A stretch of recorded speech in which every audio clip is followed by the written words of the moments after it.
우리가 몇 주 동안 고린도전서 13장 말씀을 통해서 은혜를 나누겠다고 말씀을 드렸습니다. 지난 시간에는 하나님은 사랑이시기 때문에 사랑이 가장 중요하고 사랑이 없으면 아무것도 아니라는 말씀을 나눴습니다. 그런데 우리가 품고 있어야 될 그 사랑은 하나님이 예수 그리스도를 통해 저 십자가로 보여주신 무조건적인 사랑, 아가파의 사랑이라고 말씀을 드렸습니다. 오늘 우리가 봉독한 4절 말씀부터 7절 말씀까지는 그러면 우리가 품고 있어야 될 그 사랑이 무엇인가, 사랑의 특성에 대해서 15가지를 말합니다. 그 중에서 오늘은 먼저 5가지를 생각하면서 은혜를 좀 나눠 보려고 합니다. 오늘 4절을 보시면 이렇게 말씀하는데 제가 다시 한번 읽어드립니다.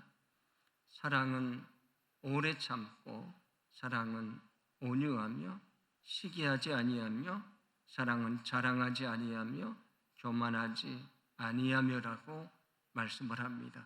자, 사랑은 먼저 무엇이라고 말합니까? 오래 참는 것입니다. 우리가 살다 보면 내게 기쁨을 주는 사람을 만나기도 하지만 나를 어렵게 하고 때로는 나를 공격하는 사람을 만날 때도 있습니다. 그때 마음이 얼마나 어렵습니까? 그래서 우리 마음속에 내가 그를 대적하고 그에게 분노를 표출하고 나도 그에게 아주 멋지게 복수하겠다는 그런 마음을 갖게 될 때도 있습니다. 그런데 오늘 이 말씀은 그럼에도 불구하고 그에 대해서 대적하지 않는 것, 그에 대해서 분노하지 않는 것, 그리고 그에 대해서 복수하지 않는 것을 말합니다. 그런데 우리가 이럴 때도 있지 않습니까? 누가 나를 공격합니다. 내가 그를 대적하고 싶은데 나는 힘이 없습니다. 능력이 되지 않습니다.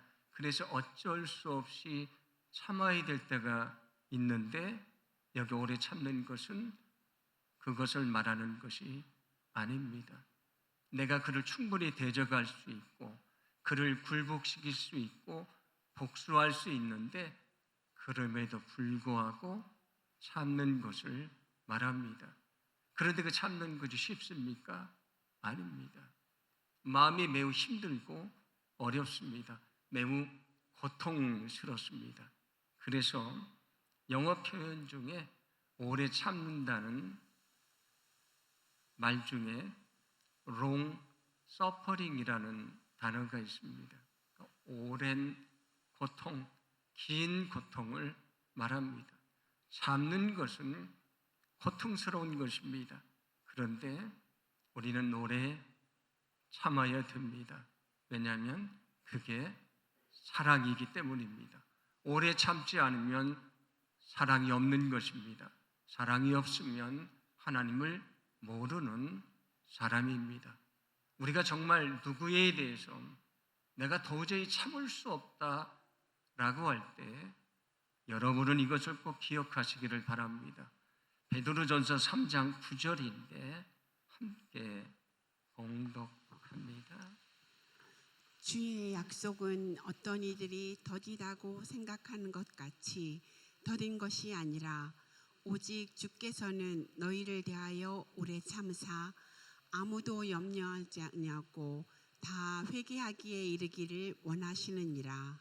아멘. 예수님의 재림이 늦어지니까 사람들이 왜 예수님의 재림이 늦냐고 질문할 때에 답한 말씀입니다. 뭐라고 말씀하냐면 예수님이 지금 금방 오셔서 심판하시면 너희가 다 멸망받을 수 있는데 너희에게 회개하고 구원받을 수 있는 기회를 주시기 위해서 오래 참는 것이라고 말씀을 하십니다. 만약에 우리가 죄를 지은 것에 대해서 하나님이 그때 심판하셨다면 우리는 어떻게 됐겠습니까? 우리는 이미 멸망받고 말았을 것입니다. 그런데 우리가 예수님을 믿게 됐고요. 구원받아 하나님의 자녀가 됐습니다. 내가 의로워서 구원받은 것이 아니고요. 내가 죄를 지고 하나님을 거역하고 하나님을 대적하지만 나에 대해서 오래 참으셨기 때문입니다. 주님은 나에 대해 오래 참으셔서 나를 구원해 주셨는데 내가 다른 사람에 대해서 오래 참지 않는다면 그 사랑을 모르는 사람입니다. 그 사랑을 배반하는 사람입니다. 여러분, 주님이 나에 대해 오래 참으셨던 것처럼 여러분도 오래 참게 되기를 간절히 소망합니다. 그게 쉽지 않다고 했습니다. 고통스럽다고 말씀드렸습니다. 그러나 우리가 오래 참아야 되는 것은 그것이 주님이 원하시는 사랑이기 때문입니다. 오늘 두 번째는 사랑은 뭐라고 말합니까? 온유하다고 말합니다. 온유는 친절하게 그리고 자비로 대해주는 것을 말합니다. 나를 잘해주는 사람 당연히 온유하게 대해줄 수 있습니다. 그런데 여기 온유하라는 것은 나에게 잘해주는 사람만이 아니고요. 나를 공격하고 나를 비난하고 나를 힘들게 하는 그 사람을 사랑으로 대해줘라, 그런 얘기입니다. 앞에서 오래 참는 것은 나 혼자 고통을 인내하는 소극적인 것이라면, 온유는 어떤 것이냐면 나를 힘들게 하는 사람에게 다가가서 손을 내밀고 그를 위해 기도해주고 그를 사랑해주는 더 적극적인 사랑을 말합니다.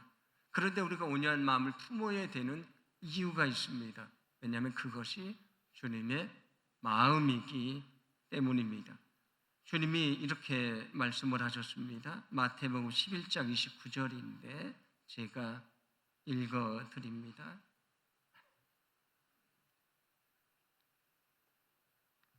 나는 마음이 온유하고 겸손하니 나의 명의를 메고 내게 배우라. 그리하면 너희 마음이 쉼을 얻으리라고 말합니다. 예수님의 마음이 어떠하다고요? 온유하고 겸손하다고 말씀해 주십니다. 이것이 예수님의 마음이고요. 우리가 닮아야 될 마음입니다. 우리 마음속에 품어야 될 사랑이라고 말씀해 주십니다. 예수님이 잡히시고 온갖 모욕을 당하십니다. 사람들이 예수님의 뺨을 때리고요.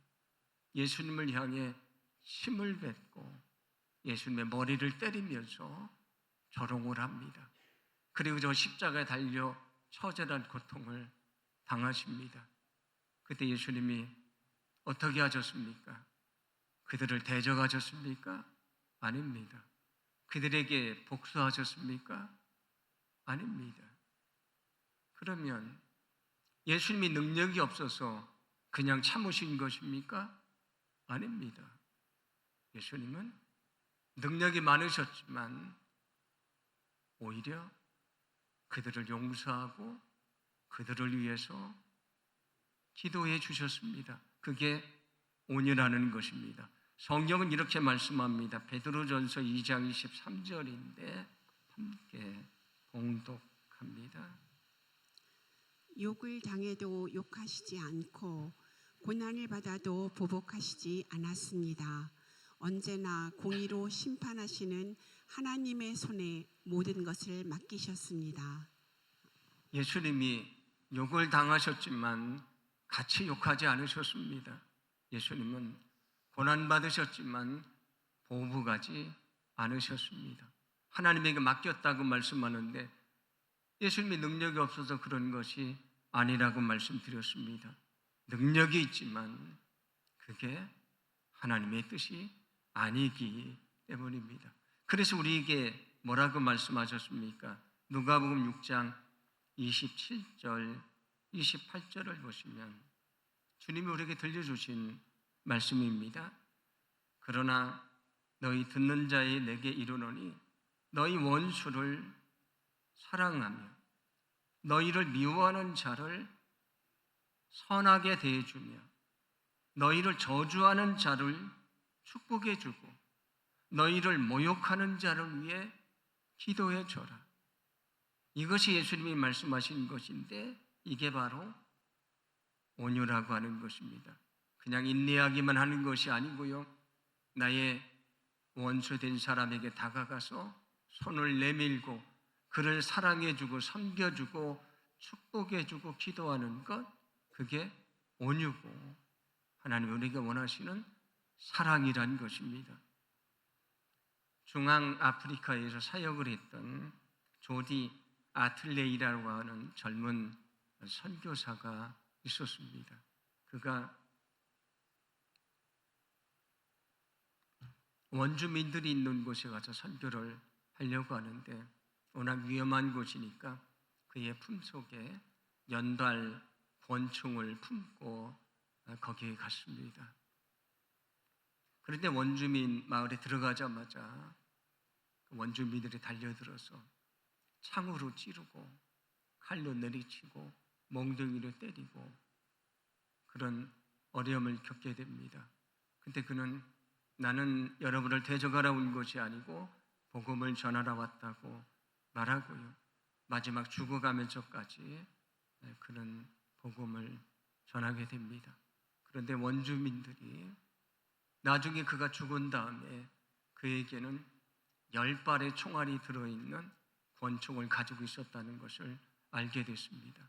만약에 한 방이라도 쐈으면 그 사람들이 다 도망가고 살 수 있었지 않겠습니까? 그런데 그는 그 총을 쏘지 않았습니다. 그때 그 원주민들이 그 모습에 감동을 받게 됐고요. 다 예수님을 믿게 됐다는 이야기가 있습니다. 누가 나를 힘들게 할 때, 나를 공격할 때 우리가 그를 향해 방아쇠를 당기는 것처럼 총알을 쏘고 싶은 마음이 들지 않습니까? 그를 공격하고 싶은 마음이 들지 않습니까? 근데 온유는 무엇입니까? 사랑은 무엇입니까? 그때 그 총을 내려놓고 그에게 손을 내밀어 악수를 청하고요. 그를 사랑으로 섬겨주는 것, 그게 온유고 사랑입니다. 예수님이 나를 그렇게 사랑하셔서 우리가 구원받아 하나님의 자녀가 됐습니다.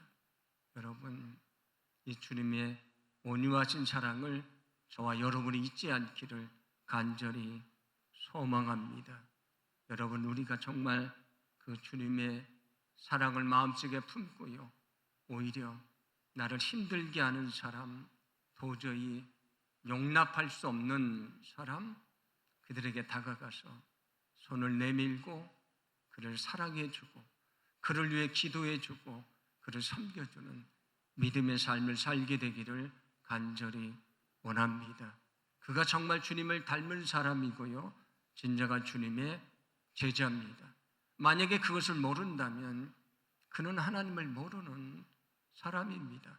만약에 그렇지 않다면 그는 믿음을 가지고 있다고 말하지만 믿음을 배반하며 사는 것입니다.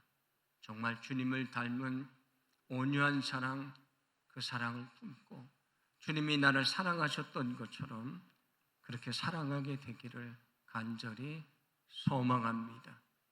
오늘 성경은 세 번째로 사랑은 시기하지 않는 것이라고 말합니다. 사람들은 다 시기심이 있지 않습니까? 그래서 내가 누구에 대해서 그 정도 마음은 좀 가질 수 있지라고 생각할 수 있지만 문제는 무엇이냐면 그 시기심이 우리를 죄에 빠지게 한다는 것입니다. 성경을 보면 가인과 아벨이 하나님께 제사를 드리는데 하나님이 가인의 제사는 받지 않으시고 아벨의 제사를 받으십니다. 근데 가인이 어떻게 합니까? 하나님에게 분노하고요. 동생 아벨에 대해서 시기하고요. 결국 그 시기 때문에 동생을 죽이고 말았습니다.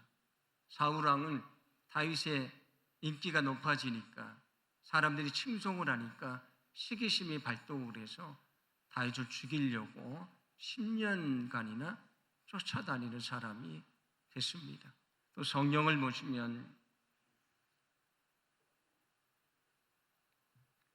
빌라도는 유대교 지도자들이 사람들이 예수님을 따르니까, 자신들이 지도자인데 예수님을 따르니까 시기심으로 예수님을 십자가에 내어 주었다고 생각했다 말씀을 합니다. 왜 유대교 지도자들이 예수님을 죽였습니까? 시기심으로 예수님을 죽였습니다. 탕자가 돌아왔을 때에 아버지가 탕자를 위해 잔치를 베풀어 줍니다. 그때 큰아들이 어떻게 합니까? 아버지에게 분노하며 시기하지 않습니까? 여러분, 우리는 다 그런 마음 가질 수 있다고 생각하지만 그렇지 않습니다.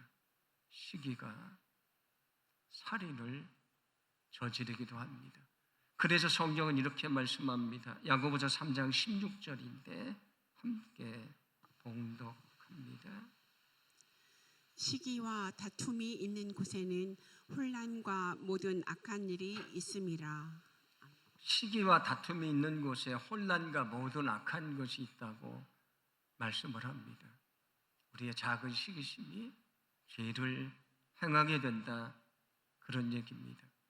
그러므로 누구에 대해서 시기심이 생길 때에 우리에게 필요한 것은 오히려 그를 정말 축하해주고 그를 축복해주고 그를 위해서 기도하는 것입니다.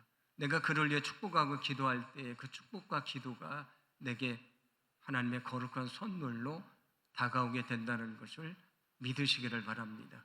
우리가 시기심을 버리기에 더 필요한 것은 비교하지 않는 것입니다. 그에게는 너무 좋은 것을 준 것 같고 내게는 없는 것 같지만 그렇지 않습니다. 여러분이 되돌아보면 하나님이 여러분에게 주신 것이 너무도 많이 있습니다. 내게 주신 것에 감사할 때에 우리는 시기심을 이길 수 있습니다. 시기심 때문에 죄를 짓지 않을 수 있다는 것입니다. 여러분, 교회 안에서도 누가 잘 됐다고 그러면 그게 축하해 주는 게 그렇게 쉽지 않습니다. 누가 정말 어려움을 당해서 고통받는다고 하면 그에게 가서 얼마나 힘드냐고 말하는 것은 너무 쉽습니다. 그런데 그가 정말 잘된 것이 내가 너무 싫은데 그에게 가서 그를 정말 축하해 주는 것, 여러분, 그것은 쉽지 않습니다. 그게 인간의 마음입니다. 그러나 성경은 그 시기심을 버리는 것이 사랑이라고 말합니다. 다른 사람이 잘 됐을 때 오히려 그를 위해 기도해주고 축복해주고 그에게 하나님께 영광 돌리며 살 수 있도록 여러분이 그렇게 기도해 주기를 간절히 소망합니다. 시기하지 않는 것이 사랑입니다. 우리가 시기하는 것은 하나님의 사랑과 위배되는 것입니다. 소망하기는 우리 안에 있는 시기심을 내려놓고 정말 주님이 원하시는, 우리에게 원하시는 마음이 무엇인지 깨닫고요, 우리가 그 사랑의 마음을 가지고 살게 되기를 간절히 소망합니다. 오늘 말씀은 또 사랑은 자랑하지 않는 것이라고 말합니다. 여러분, 왜 사람들이 자기를 자랑합니까? 교만해서 자기를 자랑하지 않습니까? 다 자기를 드러내고 싶은 마음이 있는데 그것은 사랑이 아니라고 말씀을 합니다. 고린도 교회는 은사가 많은 교회였는데 저마다 자기 은사를 자랑을 해서 결국 교회가 분열되는 문제가 있었습니다. 자기를 다 주장하고 자랑하니 교회가 문제가 생겼습니다. 그런데 사랑은 자랑하지 않는 것입니다. 왜 자랑이 문제가 됩니까? 자랑할 수 있다고 생각하지 않습니까? 그런데 내가 나를 드러내는 자랑은 아까 말씀드린 대로 하나님 앞에서 교만한 것이고요. 내가 나를 자랑할 때에 누군가는 내 자랑 때문에 상처를 입기 때문입니다. 누가 자기의 부유함을 자랑합니다. 그런데 가난한 어떤 사람은 그 얘기를 듣고 상처를 받습니다. 내가 승승장구한 것을 자랑합니다.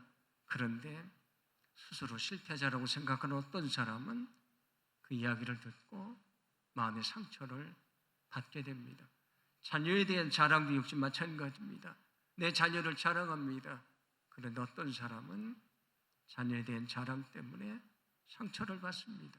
나는 나를 자랑할 수 있다고 말하지만 누군가는 그것 때문에 상처를 받습니다.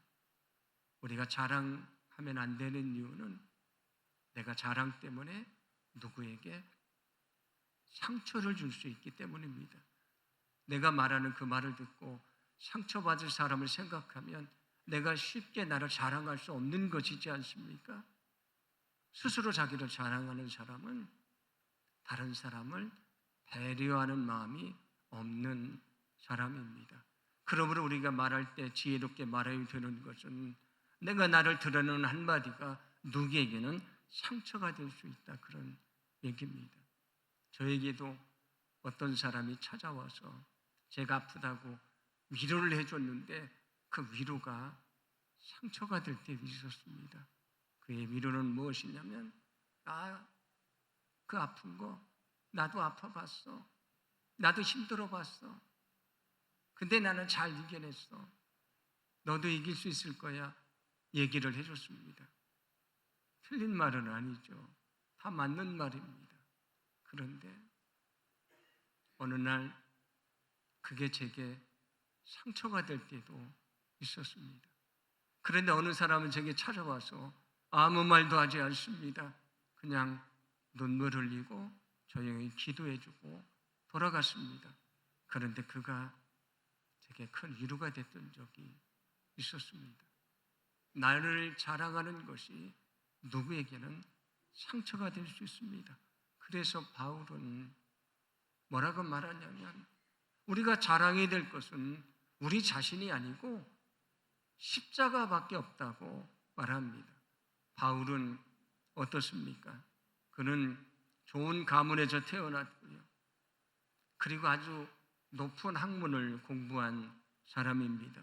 젊은 날에 그는 영광을 얻었던 사람입니다. 자랑할 것이 많지만 그는 모든 것을 배설물처럼 버렸습니다. 그리고 십자가만을 자랑합니다. 성경도 우리에게 이렇게 말씀합니다. 고린도후서 10장 17절 18절 함께 봉독합니다. 자랑하는 자는 주 안에서 자랑할지니라. 옳다 인정함을 받는 자는 자기를 칭찬하는 자가 아니요 오직 주께서 칭찬하시는 자니라. 아멘. 자랑하는 사람은 주 안에서 자랑해라. 이 얘기는 너를 자랑하는 것이 아니고 너를 통해 일하신 하나님을 자랑해라. 우리가 자랑해야 되는 것은 우리 자신이 아니고 하나님이라고 말씀해 주십니다. 그리고 누가 복된 사람인가? 내가 나를 자랑하는 사람, 주장하는 사람이 아니고요. 주님이 칭찬해 주는 사람이 진정 복된 사람이라고 말씀해 주십니다. 자랑하는 것은 사랑이 아니라고 말씀을 드렸습니다. 왜냐하면 자랑하는 것은 교만한 것이기 때문입니다. 그 교만함 때문에 누군가는 상처를 받습니다. 그런데 오늘 성경은 우리에게 내 자신을 자랑하지 말고 주님을 자랑해라. 내가 너를 드러내지 말고 주님에게 칭찬받는 자가 되라고 말씀해 주십니다. 우리가 이 사랑의 마음을 품고 이 세상을 믿음 안에 온전히 살아가서 우리가 정말 주님 앞에 이르는 그날 잘했다고 칭찬받는 저와 여러분의 삶이 되기를 간절히 소망합니다. 오늘 성경은 사랑은 교만하지 않는 것이라고 말합니다. 앞에서 말씀드렸던 것처럼 이 교만은 자랑과 연결이 됩니다. 왜 우리가 우리를 자랑합니까? 교만해서 자랑하는 것입니다. 그런데 하나님 앞에서 그 자랑은 아무것도 아닌 것입니다. 예수님의 마음이 어떠하다고 말씀드렸습니까? 온유하고 겸손하다고 말씀드렸습니다. 그 마음을 우리가 품고 살아가야 됩니다. 그게 닮아야 될 주님의 마음입니다. 여러분, 온유하고 겸손한 그 주님의 마음을 담게 되기를 간절히 소망합니다. 만약에 우리가 교만하면 어떻게 되는가?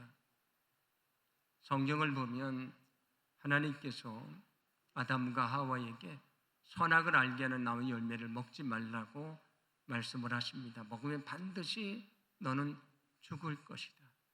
그런데 사탄이 어느 날 찾아와서 너는 그것을 먹어도 죽지 않는다. 너는 정말 눈이 밝아져서 하나님과 같이 될 것이다. 그렇게 말합니다. 하나님과 같이 된다는 게 얼마나 큰 유혹이 됩니까? 그의 마음속에 교만한 마음을 심어주니까 하와가 결국 선악과를 먹는 죄를 범하고 말았습니다. 인류의 첫 번째 죄는 교만에서 시작이 됐습니다. 그래서 전통적으로 기독교는 교만을 뿌리가 되는 죄, 근원이 되는 죄라고 가르쳐 줬습니다.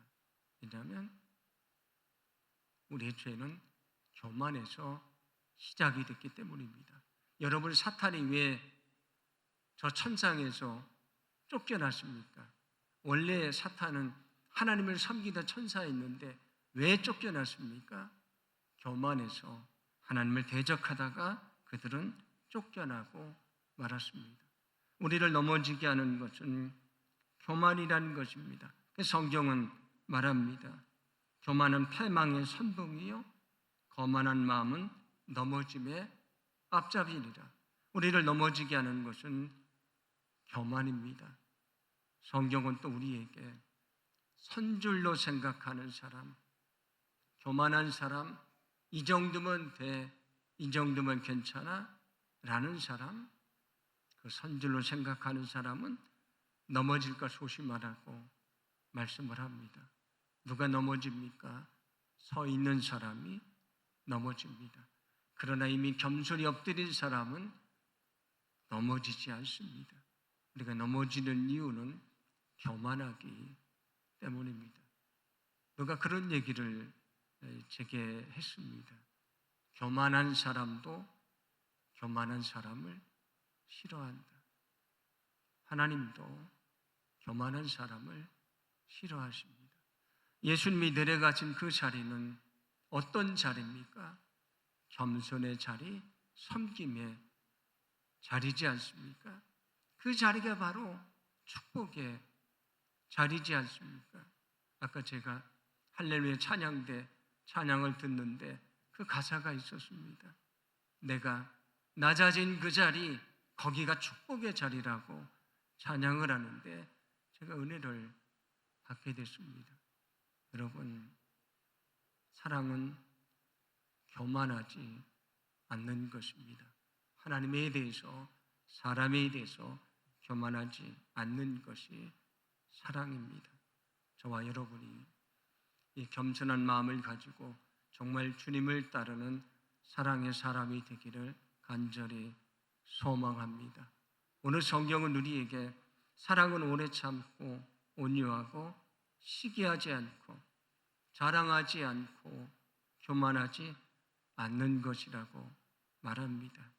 그런데 사랑을 안다고 능력이 되는 것이 아니고요. 사랑할 때에 능력이 나타나게 됩니다. 예수님은 우리에게 사랑을 가르쳐 주기만 하신 것이 아니고요. 예수님이 저 십자가를 통해서 우리를 정말 사랑해 주셨습니다. 그리고 우리에게 말씀하십니다. 내가 너희를 사랑한 것처럼 너희도 서로 사랑하라. 그것이 주님의 명령입니다. 오늘 우리에게 주시는 이 사랑의 말씀을 마음속에 품고요. 그것이 예수님의 마음인데 그 마음을 가지고 우리가 사람들에게 사랑의 손길을 내밀고 그들을 섬겨주고 정말 사랑하는 믿음의 사람이 되기를 간절히 소망합니다.